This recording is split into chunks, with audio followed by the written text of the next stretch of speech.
The Russian top diplomat Sergei Lavrov on the mission to win hearts of the African continent.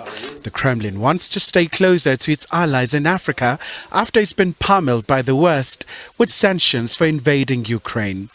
Lavrov's first stop was in Nairobi, where he met with Kenyan President William Ruto, where they discussed a number of issues, including the grain deal. The Black Sea Initiative regarding exporting Ukrainian products, grain and other from Ukrainian ports. We have commented on it repeatedly.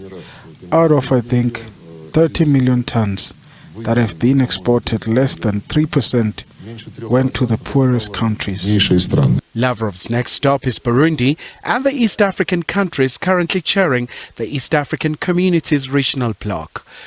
The Russian foreign minister is accused the West of supporting genocide in Ukraine through its backing of President Volodymyr Zelensky's peace plan.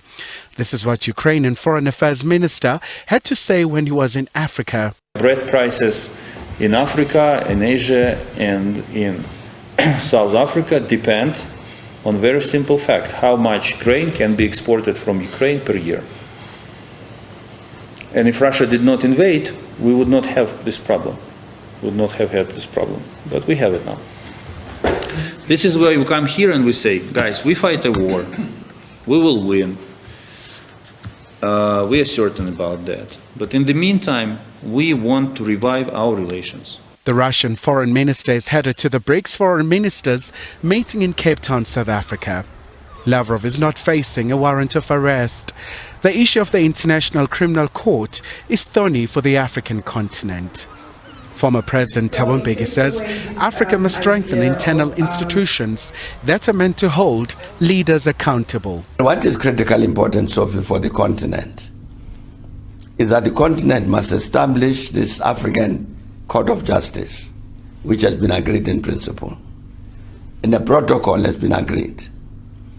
But the countries are very slow in terms of ratifying the content so that then the court can be set up.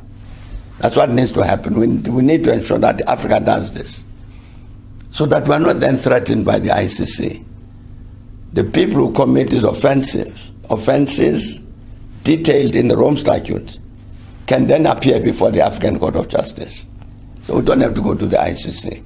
The South African government has also issued a notice in the Government Gazette on diplomatic immunities and privileges for the upcoming BRICS Foreign Affairs Ministers gathering, as well as the BRICS Summit in August. This is a standard conferment of immunities which government does for all international conferences and summits held in South Africa, irrespective of the level of participation. The immunities are for the conference and not for specific individuals. They are meant to protect the conference and its attendees from the jurisdiction of the host country for the duration of the conference.